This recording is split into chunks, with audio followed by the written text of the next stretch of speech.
Hello साथीहरू, म चाहिँ आज लुधियान्सा भन्ने युरोपियन थिम पार्कमा आएको छु है। यो चाहिँ युरोपियन स्टाइलले बनाएको रहेछ। यहाँ चाहिँ 16 लाख इँटाहरू जुन चाहिँ युरोपबाट इम्पोर्ट गरिएको रहेछ, युरोपबाट ल्याएर चाहिँ यो बनाइएको रहेछ है। अनि यो पार्कमा चाहिँ हुन्छ नि एकदमै धेरै प्रकारको ग्यालरिजहरू हैन, स्टुडियोजहरू अनि क्याफेहरू हुन्छ नि। अनि यसमा विशेष एट्र्याक्सनको लागि चाहिँ अब ट्रेन ग्यालरी भयो हैन। ट्रेनको विशेष कस्तो कस्तो खाले ट्रेन हुन्छ नि, 1000 वटा मोडलको ट्रेनहरू रहेछ यहाँ चाहिँ हैन।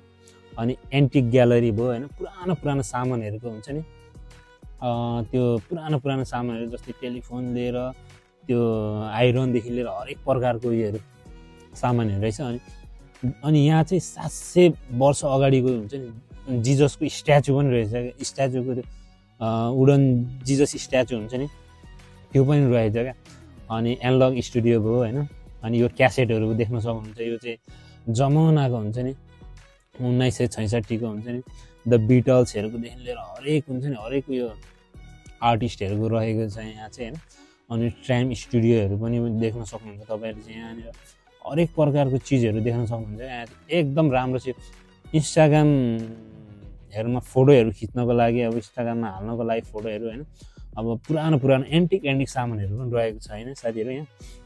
अनि यो ठाउँ चाहिँ विशेष गरी चाहिँ अब क्रिसमसमा जाँदाखेरि चाहिँ एकदम धेरै राम्रो हुन्छ गाइज।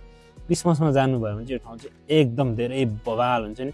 यहाँ देख्न सक्नुहुन्छ जस्तै यहाँ ट्रीहरू, क्रिसमस ट्रीहरू यहाँ एकदम बवाल सजिलो छ है।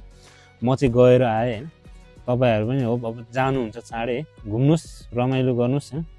फेरि हामी भेट्ने छौँ। सी यू अगेन है त गाइज।